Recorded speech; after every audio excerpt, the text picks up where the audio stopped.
जय श्री कृष्णा। दोस्तों, कई बार हमारे जीवन में ऐसी परिस्थितियाँ खड़ी होती है जब हमारे सामने बहुत बड़ी चुनौती का सामना करने का अवसर होता है। ऐसे समय में हमें ये समझ नहीं आता कि अब हमें क्या करना चाहिए और क्या नहीं, और उस मुसीबत के सामने हम बहुत छोटे होते हैं। तब यह नहीं समझ आता कि हम उस मुसीबत से भाग खड़े हों या उसका डटकर मुकाबला करें। ये कहानी ऐसे समय में बहुत काम आएगी। एक बार की बात है, जंगल में जंगली भैंसों का एक झुंड घूम रहा था। तभी एक बछड़े ने अपने पिता से पूछा कि पिताजी, इस जंगल में ऐसी कोई चीज़ है जिससे कि डरने की आवश्यकता हो। इस पर उसके पिता भैंसे ने जवाब दिया कि बेटा, शेरों से सावधान रहना। इस पर बछड़े ने जवाब दिया कि हाँ पिताजी, मैंने भी सुना है कि शेर बड़े खतरनाक होते हैं, इसलिए अगर मुझे कभी शेर दिखेगा तो मैं जितना हो सके उतनी तेजी से दौड़ता हुआ वहाँ से निकल जाऊँगा। इस पर भैंसा मुस्कुराते हुए बोला कि इससे बुरा तो तुम और कुछ कर ही नहीं सकते। बछड़े को ये बात थोड़ी अजीब लगी। उसने कहा, क्यों पिताजी? आप ही ने तो बताया कि शेर खतरनाक होते हैं, वो मेरी जान भी ले सकते हैं, तो क्यों न मैं वहाँ से भागकर अपनी जान बचाऊं। इस पर भैंसा उसे समझाने लगा कि अगर तुम मैदान छोड़कर भागोगे तो शेर तुम्हारा पीछा करेगा और भागते समय वो तुम्हारी पीठ पर आसानी से हमला कर सकते हैं और तुम्हें ज़मीन पर गिरा सकते हैं, और एक बार तुम ज़मीन पर गिर गए तो अपनी मौत पक्की समझो। तो पिताजी, फिर मुझे ऐसी स्थिति में क्या करना चाहिए? बछड़े ने घबरा कर पूछा। अगर कभी भी तुम शेर को देखो तो अपनी जगह पर डटकर खड़े हो जाओ और यह दिखाओ कि तुम जरा भी नहीं डरे। अगर वो ना आए तो उसे अपने पैने सींगों को दिखाओ और अपने खुरों को जमीन पर पटको, और वह तब भी तुम्हारी तरफ ना आए तो तुम धीरे धीरे उसकी तरफ बढ़ो और अंत में अपनी पूरी ताकत लगाकर उस पर हमला कर दो। भैंसे ने इस बात को बड़ी गंभीरता से समझाया। बछड़ा बोला कि ये तो पागलपन हुआ पिताजी, ऐसा करने से तो खतरा और ज़्यादा बढ़ सकता है। अगर शेर ने मुझ पर पलटकर वार कर दिया तो? बछड़ा थोड़ा नाराज होकर पूछने लगा। तब भैंसे ने कहा कि बेटे, अपने चारों तरफ देखो, क्या दिखाई देता है। बछड़ा चारों तरफ घूम घूम कर देखने लगा।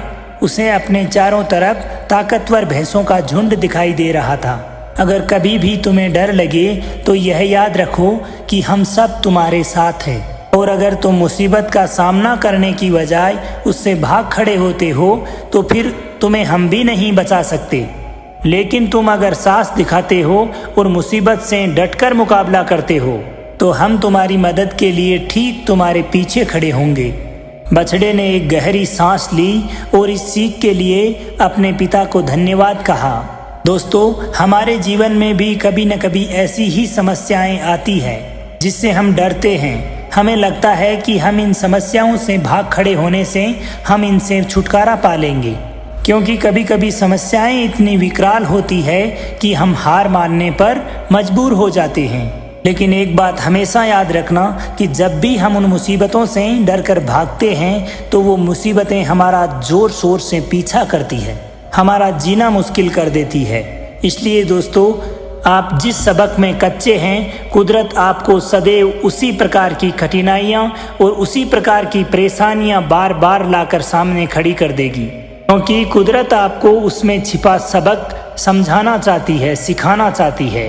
अब यह आप पर निर्भर करता है कि आप उन मुसीबतों से डरकर भाग जाएं या उनका डटकर मुकाबला करें। भाग आप सकते नहीं, क्योंकि आज आप जिस प्रकार की एक समस्या से बचकर भागेंगे, कल उसी से रिलेटेड दूसरी समस्या आपके समक्ष खड़ी होगी। क्योंकि कुदरत का यही नियम है कि आप जिस भी समस्या से डरते हैं, डरकर भागते हैं, उसमें छिपे सबक को जब तक आप समझ नहीं लेते, अपने जीवन में अपना नहीं लेते, उस डर को दूर नहीं कर लेते, तब तक कुदरत आपको बार बार उसी प्रकार की समस्याएं सामने लाकर खड़ी कर देती है। इसलिए बेहतर यही होगा कि डटकर सामना किया जाए।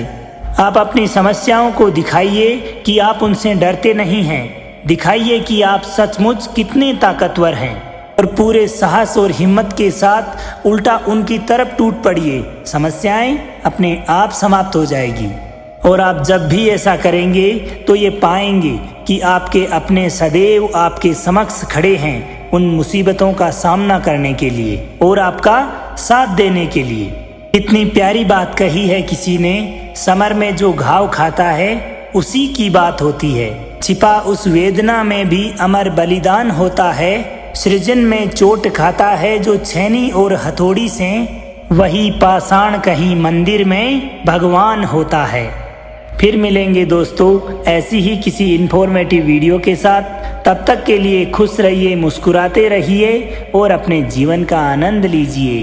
प्रेम से बोलिए श्री राधे राधे।